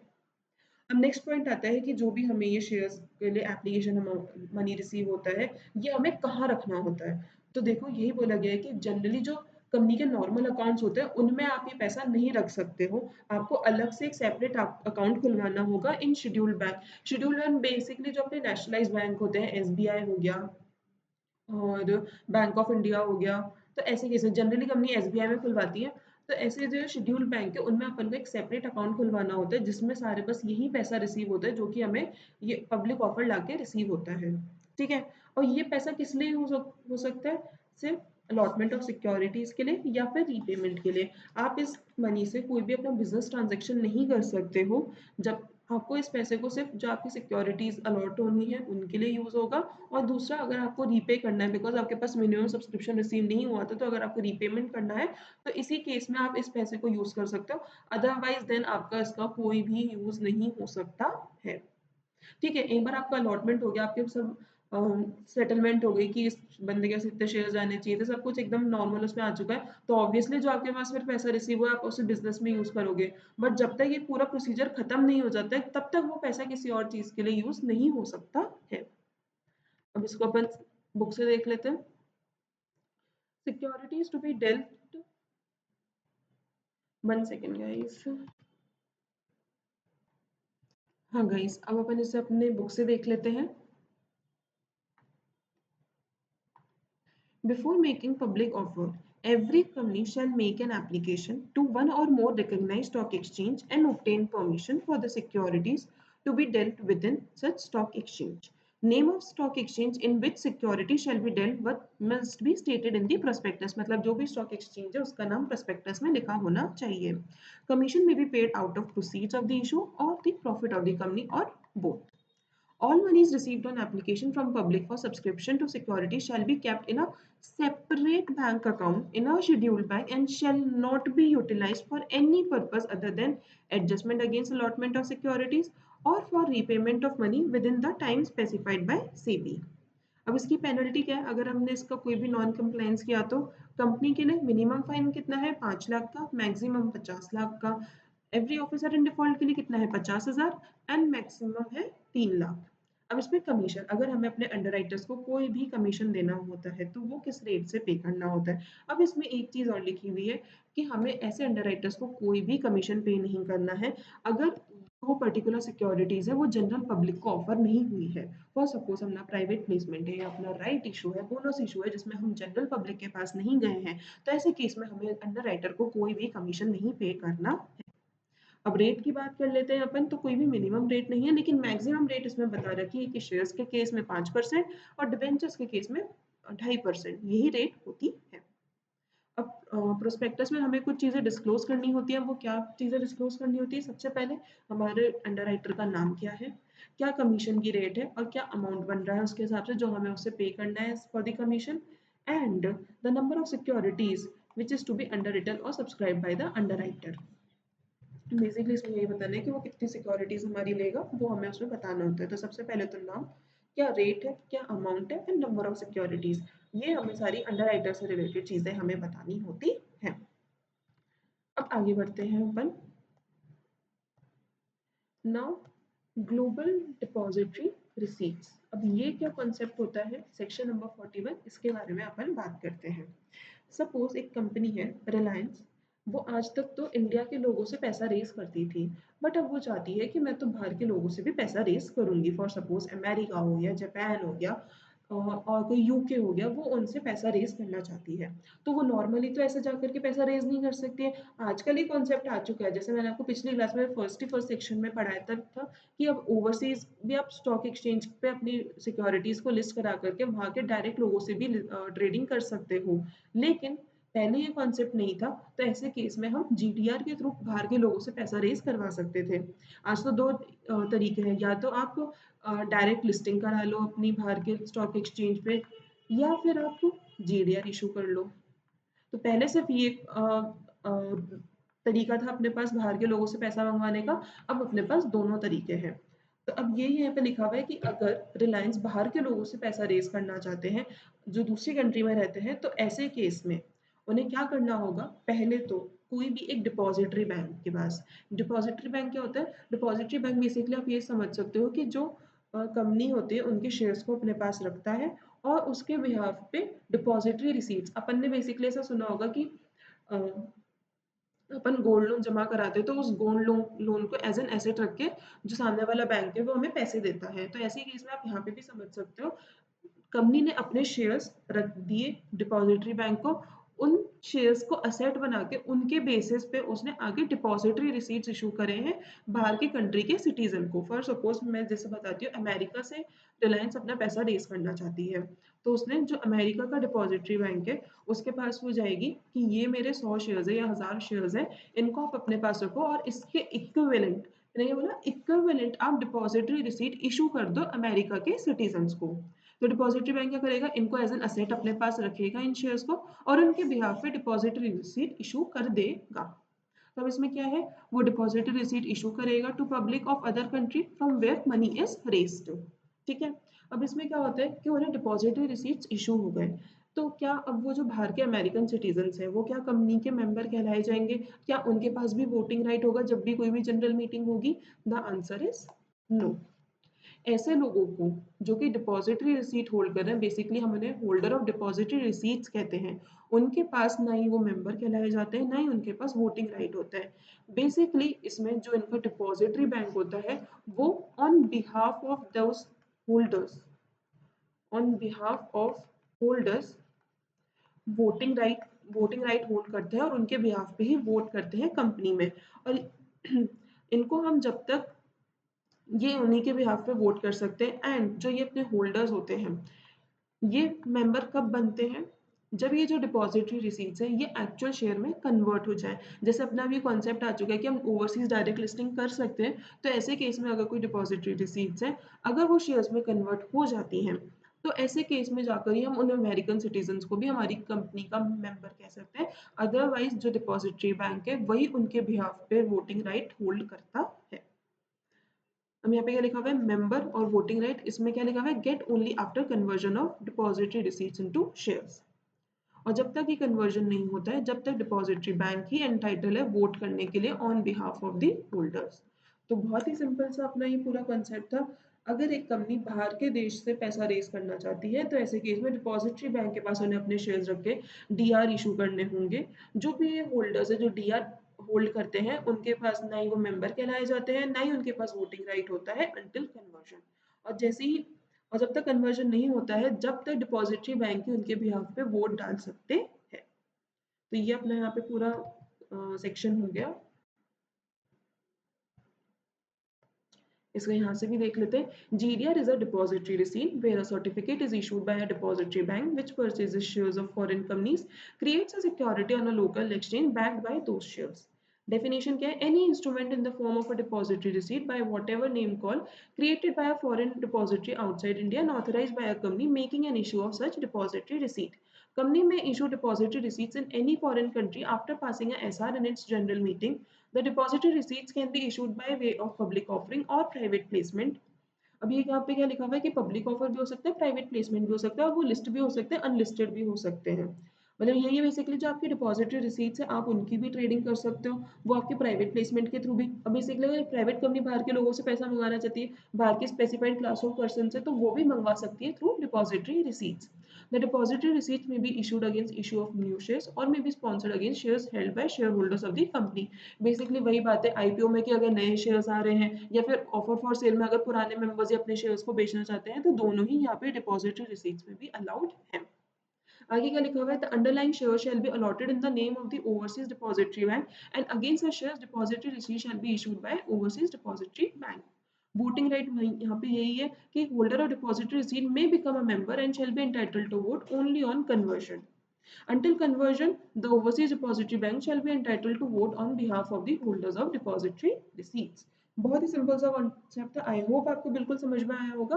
अब अपन अपने लास्ट सेक्शन के ऊपर बढ़ते हैं, दैट इज प्राइवेट प्लेसमेंट। हाँ जी, तो अब अपन अपने लास्ट सेक्शन पे बढ़ते हैं, सेक्शन नंबर 42, प्राइवेट प्लेसमेंट। बहुत ही सिंपल सा सेक्शन है, ज़्यादा लोड लेना ही नहीं है, और अपन तो अपने लास्ट सेक्शन पे यानी अपना रिवीजन खत्म होने वाला है। सो चीयर इट अप गाइज। सो अपन को अब इस सेक्शन में क्या पढ़ना है कि अगर एक प्राइवेट कंपनी अपने शेयर्स को बेचना चाहती है, यानी चाहती है कि दूसरे लोग हमारे शेयर्स को सब्सक्राइब करें, तो उसका क्या प्रोसीजर रहेगा। तो ये मैंने आपको पहले अपनी प्राइवेट कंपनी के केस में पढ़ाया था कि वो 200 मेंबर्स तक ही अपने पास रख सकते हैं। तो यानी ये अपना ऑफर भी 200 लोगों तक ही दे सकती है। अब इसमें अपन को जो पहले से एग्जिस्टिंग है और जो वो नए हैं उनको मिलाकर देखना होगा। फॉर सपोज उनके पास ऑलरेडी 100 मेंबर्स हैं, तो अब वो ऑफर कितनों को दे सकती है, सिर्फ 100 लोगों को, और वो ऑफर दे सकती है कि आप मेरे शेयर्स को खरीदो। तो अपन को क्या देखना है कि जो भी है ये सिलेक्टेड ग्रुप ऑफ पर्संस को ही ऑफर दिया गया है, और मैक्सिमम कितने हो सकते हैं, मतलब जो एग्जिस्टिंग है नए हैं उन सबको मिलाकर के 200 ही होना चाहिए। अब दूसरी बात ये आती है कि यार ये जो लिमिट है अपनी 200 की, ये किस पे एप्लीकेबल है, या इक्विटी शेयर्स हो गया, प्रेफरेंस शेयर्स हो गया, डिबेंचर्स हो गया, इन सब पे क्यूमुलेटिवली एप्लीकेबल है या सब पे अलग अलग अपन को ही देखनी है। तो मैं आपको बता दूं, ये जो रिस्ट्रिक्शन है ये इंडिविजुअल रिस्ट्रिक्शन है, इक्विटी शेयर पे, प्रेफरेंस शेयर पे एंड डिबेंचर्स पे। ठीक है। अब दूसरा आता है अपना कि कौन लोग इस 200 की लिमिट में नहीं आते हैं। तो मैं जैसे आप लोग को यहाँ पे बताऊं कि एक तो QIPs इस लिमिट में नहीं आते हैं, और दूसरा एम्प्लॉयज इस लिमिट में नहीं आते। एम्प्लॉयज का तो मैंने आपको पहले भी बताया था, एम्प्लॉयज हो गए, एक्स एम्प्लॉयज हो गए, वो इसमें 200 की लिमिट में काउंट कभी भी नहीं होते हैं। और दूसरा ये हो गया QIBs। बेसिकली QIBs क्या होता है, जब आपको बहुत ज़्यादा पैसे एक साथ चाहिए होता है, तो ये जो बड़े बड़े इन्वेस्टर्स होते हैं, इंस्टीट्यूशनल बायर्स होते हैं, जब ये आपका बल्क में आपके शेयर्स को खरीदते हैं, तो उन लोगों को हम QIBs कहते हैं। तो उन QIBs को भी हम 200 की लिमिट में नहीं काउंट करेंगे, बिकॉज वो इसलिए आए हैं ताकि वो कंपनी को उनके बिजनेस में हेल्प कर सके, और जैसे ही कंपनी अच्छा ग्रो करने लग जाती है तो वो अपना एग्जिट ले लेते हैं। तो यही यहाँ पे लिखा हुआ है कि इन लोगों को भी हम 200 की लिमिट में कभी भी काउंट नहीं करेंगे। ठीक है, यहाँ तक हमें बात समझ में आ गई कि हमें 200 की लिमिट में किसे लेना है, किसे नहीं लेना है। बट अगर हमने ऑफ़र दिया और अगर वो 200 से ज़्यादा लोगों को चला गया, हो गया यार मतलब 200 से ज़्यादा लोगों को हमने ऑफ़र दे दिया, तो ऐसे केस में अभी आपका जो प्राइवेट प्लेसमेंट ऑफ़र था, ये प्राइवेट प्लेसमेंट ऑफ़र नहीं माना जाएगा और हम इसको डीम्ड पब्लिक ऑफ़र कहेंगे। ठीक है? अब आगे बढ़ते हैं। अब इसका प्रोसेस क्या रहता है अपने प्राइवेट प्लेसमेंट का? बहुत ही सिंपल सा प्रोसेस है। सबसे पहले तो हमें बोर्ड रेज़ोल्यूशन पास करना है, फिर हमें स्पेशल रेज़ोल्यूशन पास करना है और ये जो अपन ने रेज़ोल्यूशंस पास करे हैं, ये आरओसी के पास फाइल करने हैं। दूसरा हमें फिर प्राइवेट प्लेसमेंट ऑफर करना है अपने सिलेक्टेड ग्रुप ऑफ पर्सन को। उसका फॉर्म है अपना PAS 4। अब हमारे पास ये जो SR है, इसका हमने नोटिस दिया होगा मेंबर्स को और हमने जो नोटिस दिया होगा उसमें हमने एक्सप्लेनेटरी स्टेटमेंट इंक्लूड किया होगा कि हम प्राइवेट प्लेसमेंट क्यों लाना चाहते हैं। तो उस एक्सप्लेनेटरी स्टेटमेंट में हमें क्या-क्या डिस्क्लोज करना होता है। सबसे पहले तो हमने BR कब पास करा है, उसके बाद हम कौन सी सिक्योरिटीज ऑफर करना चाह रहे हैं, किस प्राइस पे हम ऑफर करना चाह रहे हैं और हमने ये जो प्राइस रखी है इसका बेसिस क्या है, मतलब अगर हमने कुछ वैल्यूएशन वगैरह कराया है तो वो वैल्यूएशन बताओ हमें। दूसरा, हमने जिस वैल्यूएर से वैल्यूएशन कराई है उसका नेम एंड एड्रेस दो। एंड लास्ट में ये बताओ कि हम टोटल प्राइवेट प्लेसमेंट से कितना अमाउंट रेज करना चाह रहे हैं। ठीक है, उसके बाद आता है अलॉटमेंट। हमने प्राइवेट प्लेसमेंट ऑफर दे दिया, एप्लीकेशंस आ गई। अब बात आती है हमारे अलॉटमेंट की। ठीक है, हमें एप्लीकेशन मनी मिली, उसके 60 दिन के अंदर अंदर हमें सिक्योरिटीज अलॉट करनी होती हैं। अब अगर लेकिन वो 60 दिन के अंदर अलॉट नहीं हुई सिक्योरिटीज, तो ऐसे केस में हमें अगले 15 दिन के अंदर अंदर एप्लीकेशन मनी रीपे करनी होगी, जो भी हमारे एप्लीकेंट्स थे। ठीक है, लेकिन अगर हमने ये रीपे नहीं किया और यहाँ से 60 दिन बीत गए, हमने अभी तक भी रीपे नहीं करा है, तो ऐसे केस में हमें अब रीपे करना होगा विद इंटरेस्ट, जो कि है 12% पर एनम। पब्लिक ऑफर के केस में कितना था? 15%, लेकिन प्राइवेट प्लेसमेंट में कितना है? 12%। याद रखना है इस चीज को। दूसरा केस क्या आता है कि उन्होंने सिक्योरिटीज अलॉट कर दी, तो जैसे ही ये अलॉटमेंट यहाँ पे हो जाता है, इसके 15 दिन के अंदर अंदर हमें रिटर्न ऑफ अलॉटमेंट फाइल करना होगा विद आरओसी और उसका फॉर्म नंबर अगेन वही है PAS 3। तो इस तरह से आप ये पूरा अपने याद रखना कि आपकी डेडलाइन से एप्लीकेशन मनी मिली, 60 दिन में अलॉटमेंट करना है, अलॉटमेंट नहीं हुआ 15 दिन में रीपे करो। अगर लेकिन 60 दिन के अंदर रीपे नहीं किया तो विद इंटरेस्ट आपको रीपे करना होगा। दूसरा क्या है, अलॉटमेंट हो जाता है तो 15 दिन के अंदर अंदर आपको return of allotment in form PAS 3 आपको फाइल करनी होगी विद ROC। तो अब इस सेक्शन को अपन अपनी बुक से भी देख लेते हैं। Private placement means any offer or invitation to subscribe securities to a select group of person of not more than 200 by a company. The aforesaid restriction would be reckoned individually for each kind of security, that is equity share, preference share or debenture. While computing threshold limit of 200, following shall be excluded: QIBs and employees of the company. If a company listed or unlisted makes an offer to allot or invite subscription securities to more than 200 identified person, whether the payment for the securities has been received or not, or whether the company intends to list its securities or not. Basically यही है यहाँ पे कि आपने अगर offer दे दिया 200 से ज्यादा लोगों को, तो ऐसे केस में भले आपको पेमेंट रिसीव हुआ है नहीं हुआ है, वेदर आपकी सिक्योरिटीज स्टॉक एक्सचेंज पे लिस्ट होंगी या नहीं होंगी, बट स्टिल आपका ये अभी जो ऑफर लेटर है इसे हम डीम्ड पब्लिक ऑफर लेटर मानेंगे। The same shall be deemed to be an offer to the public and provisions, मतलब आपके जो पब्लिक ऑफर के सेक्शंस होते हैं 23 से लेके 41 तक, वो आप पे अप्लाई हो जाएंगे। आगे है अब process of private placement. First issue, सबसे पहले तो अपना BR आता है, उसके बाद अपन के SR आता है। First issue private placement offer an application to specified person, however take prior approval from existing share holders by SR regarding private placement offer and send the copy of SR to ROC। And then explanatory statement में particulars of offer including date of passing of BR, kinds of securities and price, basis for the price, name and address of the valuer, amount which the company intends to raise and material terms, मतलब अगर कोई terms and conditions है, time schedule, purposes, objects, वो सब भी हमें अपने offer letter में बताना होता, अपने एक्सप्लेनेटरी स्टेटमेंट में बताना होता है। Material terms of raising such securities, proposed time schedule, purposes or objects of offer, contribution of being made by the promoters or directors, assets charged as securities. अब आगे क्या अपन के पास नोट दे रखा है, companies have to obtain government approval before inviting subscription to securities or offering securities to any entity from a country that share a हाँ, अब यहाँ पे क्या लिखा हुआ है कि अगर मैं एज़ एन कंपनी, अगर मेरी कोई कंपनी है ABC limited, ABC private limited company, और मैं किसी बाहर की कंट्री से, बाहर के लोगों से कोई पैसा मंगवाना चाहती हूँ, तो ऐसे केस में मैं उनको offer public private placement offer तभी दे सकती हूँ जब मेरे पास गवर्नमेंट अप्रूवल है। अगर ऐसे मैं किसी कंट्री से मंगवाना चाह रही हूँ जो कि जिसके साथ मेरी इंडिया, मेरा भारत देश लैंड बॉर्डर शेयर करता है। अब लैंड बॉर्डर किसके साथ शेयर करता है? चाइना के साथ करता है, पाकिस्तान के साथ करता है, भूटान के साथ करता है, नेपाल के साथ करता है, बांग्लादेश एंड म्यांमार, ये सारी हमारे जो आस-पास की कंट्रीज़ हैं, वो सारी हमारे साथ लैंड बॉर्डर के थ्रू कनेक्टेड हैं। तो अगर ऐसे में किसी भी देश के किसी भी एंटिटी से, लोगों से कोई भी पैसा मंगवाना चाहती हूँ थ्रू प्राइवेट प्लेसमेंट, तो उसमें पहले मुझे गवर्नमेंट की अप्रूवल लेनी पड़ेगी। बिकॉज़ देखो यार, लैंड बॉर्डर है हमारे, चलो नेपाल, भूटान के साथ तो नहीं, बट पाकिस्तान, चाइना के साथ तो हमेशा टेंशन सा चलता रहता है। तो ऐसे केस में उन्होंने यहाँ पे लिख दिया कि गवर्नमेंट अप्रूवल के बिना आप इनके साथ कोई भी शेयर ट्रांज़ैक्शन नहीं कर सकते हो। अब आगे क्या लिखा हुआ है? प्राइवेट प्लेसमेंट ऑफर लेटर क्या है? पीएएस 4। ये सीरियली नंबर्ड होना चाहिए। एड्रेस स्पेसिफिकली, मतलब पब्लिक ऑफर तो कहते हैं हम जनरल एक ऑफर लेटर दे देते हैं, लेकिन प्राइवेट प्लेसमेंट में हमें इंडिविजुअल लोगों को इंडिविजुअली एड्रेस करते हुए उनको प्राइवेट प्लेसमेंट ऑफर देना होता है।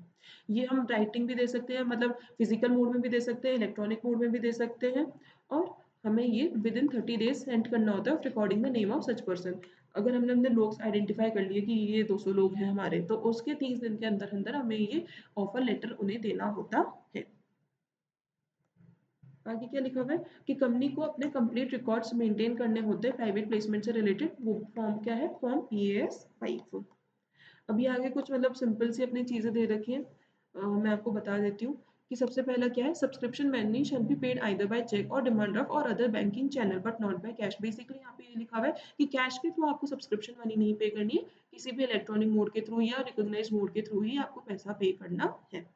Payment shall be made from the bank account of the person subscribing to such securities and the company shall keep the record of the bank account from where, मतलब basically ये जिस भी bank से पैसा आया कंपनी को उसके records maintain करने हैं।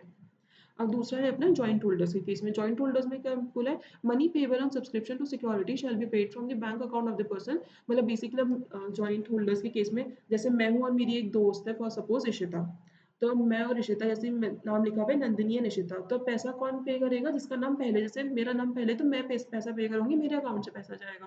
और अगर इशिता का नाम पहले लिखा हुआ है, इशिता एंड नंदिनी, तो इशिता पे करेगी पैसा। तो यहाँ पे यही लिखा हुआ है कि जिनका भी जॉइंट होल्डर्स में नाम लिखा हुआ है, तो जिसमें जिसका नाम पहले आ रहा है, the person whose name appears first, उनको पैसा पे करना होता है। और आगे क्या पॉइंट लिखा हुआ है, ये मैंने आपको पहले भी बता चुकी हूँ कि कंपनी को ऐसे मनी को, जो सब्सक्रिप्शन मनी रिसीव हुआ है, उसे किसी भी चीज़ के लिए यूटिलाइज नहीं करना है। बस किस चीज़ के लिए यूटिलाइज कर सकते हैं? या तो अलॉटमेंट के लिए या फिर रिटर्न रिफंड ऑफ अलॉटमेंट के लिए, मतलब रिफंड ऑफ मनी के लिए। अब आगे क्या लिखा हुआ है? No fresh offer shall be made unless or allotment with respect to any offer or invitation made earlier have been completed or that offer has been withdrawn or abandoned. Basically ये क्या बोल रहे हैं? आप एक प्राइवेट प्लेसमेंट का offer लेके आए और उसकी प्रोसीजर अभी भी चल रही है, तो जब तक वो प्रोसीजर चल रही है, जब तक आप दूसरा प्राइवेट प्लेसमेंट ऑफर नहीं लेके आ सकते हो। या तो वो प्रोसीजर खत्म हो जाए, या फिर आपने उसको अबेंडन यानी उसे खत्म कर दिया, बीच में ही छोड़ दिया। ये दोनों केसेस में से अगर कोई भी एक केस नहीं बनता है, तब तक आप फ्रेश ऑफर लेके नहीं आ सकते हो। या तो आपका प्रोसीजर कंप्लीट हो जाए या फिर वो अबेंडन हो जाए, उसी के बाद आप फ्रेश ऑफर लेके आ सकते हो। अभी अपने आगे टाइम लिमिट्स गिवन है यहाँ पे। Allotment of securities, allot securities within 60 days, allot securities within 60 days. If company fails, then repayment shall be made within 15 days from expiry of 60 days. If company further fails to repay money within 60 days, then interest, then pay along with interest at the rate 12% from per annum from the expiry of 60th day. अभी आपको ये जो money receive हुआ है वो आपको separate account में maintain करना है, और किस लिए यूटिलाइज हो सकता है? सिर्फ अलॉटमेंट ऑफ सिक्योरिटीज के लिए और रीपेमेंट ऑफ मनी के लिए।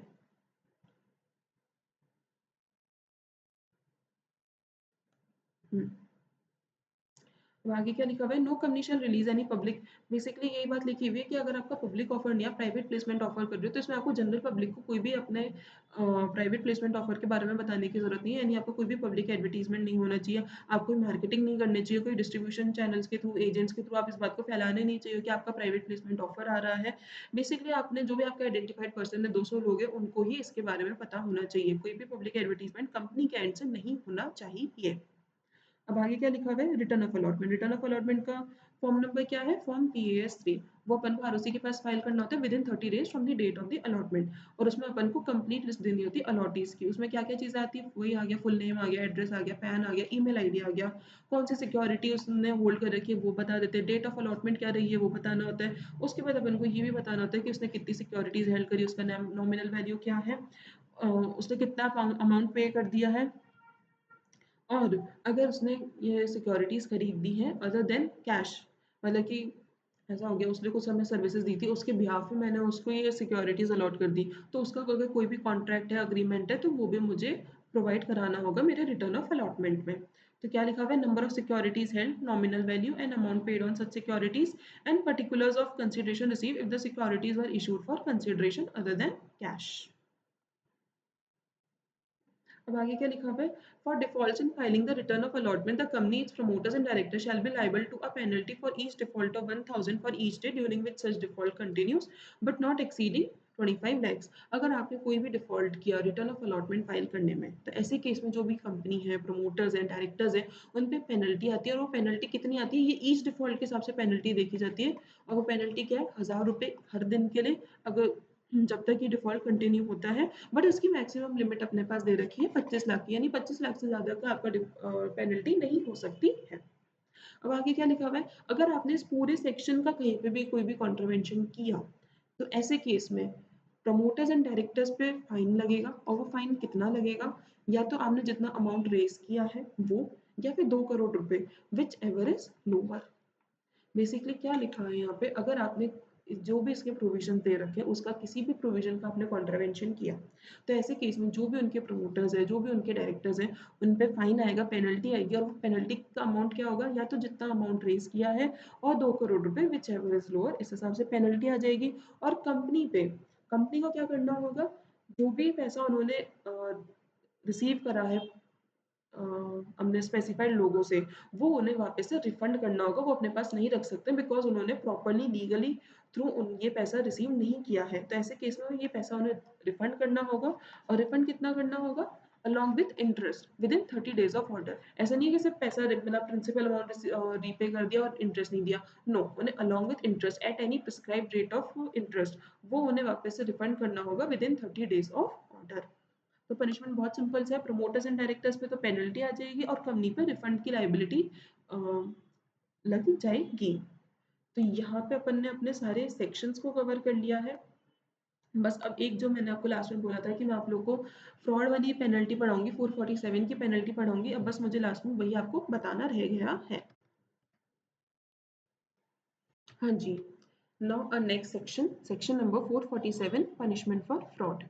अब ये क्या बोलते हैं कि अगर आपने कोई भी फ्रॉड किया है, इस पूरे मतलब कंपनी सेट का कोई भी फ्रॉड है, बहुत अलग अलग जगह पे इसके बारे में लिखा हुआ है, इस पेनल्टी के बारे में रेफरेंस दिया गया है कि आपने ये फ्रॉड किया तो 447 की पेनल्टी लग जाएगी। तो अगर हमने किसी भी नेचर का कोई भी फ्रॉड किया है, तो उस फ्रॉड का अगर जो अमाउंट है, जो अमाउंट इन्वॉल्व है उस फ्रॉड में, अगर वो 10 लाख रुपए से कम है, या फिर जो भी कंपनी का टर्नओवर है उसके 1% से कम है, विच एवर इज लोअर है, या तो आप 10 लाख से कम देख लो, फॉर सपोज अगर 8 लाख का डिफॉल्ट है और आपके जो कंपनी का टर्नओवर था वो 4 करोड़ का था, तो 4 करोड़ का 1% कितना हो गया, 4 लाख। तो यानी अब यहाँ पे क्या हो गया, जैसे मैं यहाँ पे लिख देती हूँ, अपना अमाउंट ऑफ फ्रॉड था 8 लाख रुपए का और कंपनी का टर्नओवर था 4 करोड़ का, तो 4 करोड़ के हिसाब से 1% हो गया 4 लाख रुपए। तब यहाँ पे विच एवर इज लोअर, यानी आपका 4 लाख का अमाउंट है, ठीक है। अब और इस केस में कोई भी पब्लिक इंटरेस्ट इन्वॉल्व नहीं है, ये नहीं, ऐसे नहीं है कि 100 लोग एक साथ इन्वॉल्व है, नहीं, कुछ मिनिमम स्पेसिफाइड लोगों के साथ ये प्रॉब्लम हुई है। तो ऐसे केस में आप पे कितना पेनल्टी, कितनी फाइन आ सकती है, तो यहाँ पे यही लिखा हुआ है कि मैक्सिमम आपके पास ऊपर कितना फाइन आ सकता है, अप टू 50 लाख का आपके ऊपर फाइन आ सकता है। एंड आपके ऊपर इम्प्रिजनमेंट यानी आपको जेल भी हो सकती है अप टू 5 ईयर्स की। जो भी ऑफिसर इन डिफॉल्ट इसमें होंगे इस फ्रॉड में, उन पे इम्प्रिजनमेंट का भी लाइबिलिटी आ सकती है अप टू 5 ईयर्स की, यानी क्या है, अप टू 50 लाख की fine and up to 5 years की इम्प्रिजनमेंट। अब यहाँ पे और एन एंड लिखा हुआ है, मतलब कोर्ट चाहे तो दोनों में से कोई एक पेनल्टी भी, मतलब एक चीज भी लगा सकते हैं, यानी सिर्फ फाइन फाइन ले ले, जेल में ना डाले, या फिर जेल में डाले फाइन ना लगाए, या फिर दोनों भी अप्लाई कर सकती है, ठीक है। अब इसके आगे क्या लिखा हुआ है, दूसरी अपने केस क्या है कि अगर जो फ्रॉड है वो एटलीस्ट 10 लाख रुपए का है और 1% of turnover which ever is lower. अब यहाँ पे क्या लिखा हुआ है कि एटलीस्ट आपका 10 लाख का तो फ्रॉड है, फॉर सपोज अब हो गया 12 लाख का फ्रॉड। और आपका कंपनी का टर्नओवर था 10 करोड़ का, तो 10 करोड़ के हिसाब से मैं वापस से 1% देखूँगी तो 10 लाख रुपए आएगा। तो अब यहाँ पे व्हिचएवर इज़ लोअर यानी आपका 10 लाख का फ्रॉड निकल रहा है। तो यानी अगर आपका 10 लाख का फ्रॉड है और 1% of turnover whichever is lower और इसमें भी अगर पब्लिक इंटरेस्ट इन्वॉल्व नहीं है, तो ऐसे केस में आपका मिनिमम फाइन कितना आएगा? जितना भी आपका अमाउंट ऑफ फ्रॉड है, फॉर सपोज़ जैसे आया था मेरा 12 लाख का, तो यहाँ पे वो अमाउंट ऑफ फ्रॉड आ जाएगा। दूसरा, जो भी आपका अमाउंट ऑफ फ्रॉड है उसका 3 गुना, फॉर सपोज़ 10 लाख का था तो 3 गुना क्या 30 लाख रुपए, तो 30 लाख का अमाउंट मैक्सिमम अमाउंट हो जाएगा। यानी अब कोर्ट के पास क्या बैंडविड्थ हो गई 10 लाख से लेकर 30 लाख तक की। तो कोर्ट डिसाइड कर लेगा कि उन्हें कितना अमाउंट का फाइन लगाना है। एंड अब यहाँ पे सिर्फ एंड है और नहीं है, यानी दोनों चीज़ें अप्लाई होंगी। 6 महीने की इम्प्रिजनमेंट भी हो सकती है और अप टू ये 10 साल की भी इम्प्रिजनमेंट हो सकती है। यानी 6 महीने तो जेल में जाना ही होगा। अब यहाँ पे क्या है, मैं आपको एक बार दोबारा रिवाइज़ करा देती हूँ। अगर एटलीस्ट आपका 10 लाख रुपए का फ्रॉड है या फिर 1% of turnover whichever is lower, इतना आपका अमाउंट का फ्रॉड है। तो ऐसे केस में मैं जैसे यहाँ पे भी अमाउंट निकाल देती हूँ एक बार। अम, हुँ, 11 लाख का अपना फ्रॉड का अमाउंट था और टर्नओवर था अपना 12 करोड़ का, यानी 1% के हिसाब से 12 लाख रुपए, ठीक है? तो अब मैं यहाँ पे इसको व्हिचएवर इज़ लोअर करके देखूँगी तो मेरा 11 लाख का अमाउंट निकल के आया। तो यहाँ एक पहली बार तो अपना पहली बार तो अपना यहाँ पे 11 लाख का अमाउंट हो सकता है। अब 11 लाख का 3 टाइम्स करूँगी तो 33 लैक्स का हो सकता है। तो इसके बीच रेंजिंग में करके मेरे ऊपर फाइन लग सकता है एंड मेरे पे इम्प्रिजनमेंट आ सकता है। एटलीस्ट 6 महीने का तो आएगा ही आएगा। अप टू 10 साल का भी कोर्ट को अगर सही लगता है कि भाई सीवियर चीज़ है तो वो 10 साल तक की मुझे जेल में डाल सकता है। यहाँ पे भी आप ध्यान रखना पब्लिक इंटरेस्ट इन्वॉल्व नहीं था। बट अब आगे केस आता है अपना जिसमें पब्लिक इंटरेस्ट हो यानी जनरल पब्लिक भी इसमें इन्वॉल्व है। तो ऐसे केस में तो हमने भले कितने ही अमाउंट का फ्रॉड किया, अमाउंट से तो मतलब ही नहीं है भाई। यहाँ पे सीधा बोल दिया गया है यहाँ पे कि अमाउंट कितना ही हो, भले 10 रुपए का आपने फ्रॉड किया हो लेकिन अगर इसमें पब्लिक भी इन्वॉल्व है तो ऐसे केस में आप पे अमाउंट ऑफ फ्रॉड कितना है, मतलब जितना भी आपने अमाउंट का घपला किया है। फॉर सपोज यहाँ पे अगर 12 लाख का आपका अमाउंट ऑफ फ्रॉड था तो 12 लाख और इसका 3 गुना यानी 36 लाख। एंड अब यहाँ पे भी एंड है। अब यहाँ पे क्या हो गया, मिनिमम इम्प्रिजनमेंट 3 साल का, बिकॉज यहाँ पे पब्लिक इन्वॉल्व है, पब्लिक का इंटरेस्ट इन्वॉल्व है, तो यहाँ पे मिनिमम इम्प्रिजनमेंट मतलब 3 साल के लिए तो जेल में जाना ही होगा। तो ऐसे केस में 3 साल तक की जेल या फिर वो चाहे कोर्ट तो वो 10 साल तक की भी जेल आपको दे सकता है। तो पब्लिक इंटरेस्ट के केस में अमाउंट कितना भी हो फर्क नहीं पड़ता। मिनिमम फाइन आपका अमाउंट ऑफ फ्रॉड होगा, मैक्सिमम फाइन आपका 3 गुना फ्रॉड का एंड आप पे इम्प्रिजनमेंट आ सकता है 3 साल का, मिनिमम 3 साल का तो आएगा ही आएगा और ये 10 साल तक का भी हो सकता है एज द कोर्ट में डीम फिट।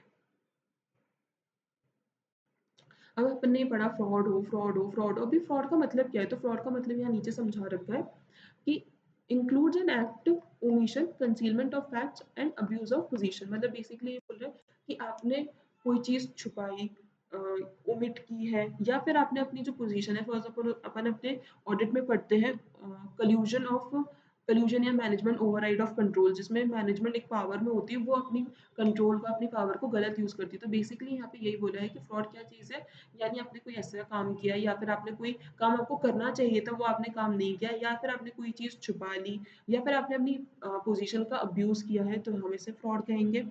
दूसरा आगे क्या लिखा हुआ है, कमिटेड बाय एनी पर्सन और any other person with the convenience in any manner. मतलब किसी ने भी ऐसा कोई काम किया हो या फिर दूसरा ऐसा भी हो सकता है कि कोई दूसरा ये काम कर रहा है लेकिन मुझे पता है लेकिन फिर भी मैंने अपनी आंखें बंद करके रख रहा है कि ठीक है भाई तू कर ले मेरे को मतलब नहीं है, तो उसको भी हम फ्रॉड कहेंगे। दूसरा आगे क्या लिखा हुआ है, with intent to deceive gain undue advantage or the और इंजर द इंटरेस्ट। मतलब यही है कि आपका इंटेंशन ये है कि भाई मुझे तो गलत तरीके से पैसा कमाना है, किसी को चोट पहुंचा के मुझे पैसा कमाना है, मुझे गेन चाहिए, तो अगर आपका ऐसे इंटेंशन है तो हम उसे फ्रॉड कहेंगे। Whether or not there is any wrongful gain or wrongful loss, मतलब आपका इंटेंशन भी हुआ। यहाँ पे यही बोला गया कि भले आपको एक्चुअल में पैसा मिला नहीं मिला, आपको गेन हुआ नहीं हुआ, इससे मैटर नहीं करता। अगर आपके इंटेंशन ऐसे था, आपके इंटेंशन खराब थे कि भाई मुझे तो रॉन्गफुल तरीके से गेन चाहिए, रॉन्गफुल तरीके से पैसा चाहिए, तो अगर आपका सिर्फ इंटेंशन भी है ना ऐसा और अगर आपने एक काम किया उस इंटेंशन को रख करके, तो भी वो फ्रॉड माना जाएगा, भले आपको रॉन्गफुली वो पैसा मिला है नहीं मिला है उससे मैटर नहीं करता है। अब आगे रॉन्गफुल गेन का मैं मतलब आपको बता देती हूँ। ऐसा गेन जो आपको अनलॉफुल तरीके से हुआ है जो कि किसी और पर्सन को हार्म करके आपको मिला है। यहाँ पे क्या लिखा हुआ है? Gain by lawful means of property to which the person gaining is not legally entitled. मतलब आपको कोई ऐसा गेन हुआ किसी भी प्रॉपर्टी से, किसी भी असेट से या किसी और इंसान की वजह से, जिसके लिए आप लीगली एंटाइटल्ड नहीं थे। फॉर सपोज मेरी एक फ्रेंड है, उसके पास एक प्रॉपर्टी है, लेकिन वो प्रॉपर्टी मैंने जाली पेपर्स बना के अपने नाम पे दिखा दिया और मैंने उसे बेच के पैसा कमा लिया। तो वो प्रॉपर्टी तो उसकी थी ना, फिर भी मैंने अपने नाम पे वो प्रॉपर्टी बेच दी। तो ऐसे केस में रॉन्गफुली गेन मुझे हुआ, जबकि मैं उसके लिए लीगली एंटाइटल्ड नहीं थी। अब रॉन्गफुल लॉस क्या होता है? अब मैं वही एग्जांपल कंटिन्यू करती हूँ। प्रॉपर्टी मेरी दोस्त की थी, मेरे नाम मैंने अपने नाम पे करके उसको बेच दी, तो लॉस उसको हो गया, जबकि उसे वो लॉस होना नहीं चाहिए था, बिकॉज़ लीगल ओनर वही है। तो इसमें लॉस उसमें हुआ, वो भी लीगली ओनर थी, फिर भी उसे लॉस हो गया। तो यहाँ पे रॉन्गफुल लॉस यही कहा गया है, means loss by unlawful means of property to which the person losing is legally entitled. मतलब आपको अनलॉफुल तरीके से कोई लॉस हो जाता है बिकॉज ऑफ एनी प्रॉपर्टी और एन एसेट जिसके आप लीगल ओनर थे, लीगली एंटाइटल्ड थे। तो यहाँ पे अपन ने अपना पूरा का पूरा चैप्टर नंबर 3 रिवाइज कर लिया है। पहला मैंने एक वीडियो आपको सवा घंटे का दिया था, ये भी आज अगेन 1 घंटे का वीडियो हो चुका है, यानी मैंने अपने सवा 2 घंटे के अंदर पूरे चैप्टर को रिवाइज कर दिया। इन डिटेल मैंने जाकर के रिवाइज कराया है।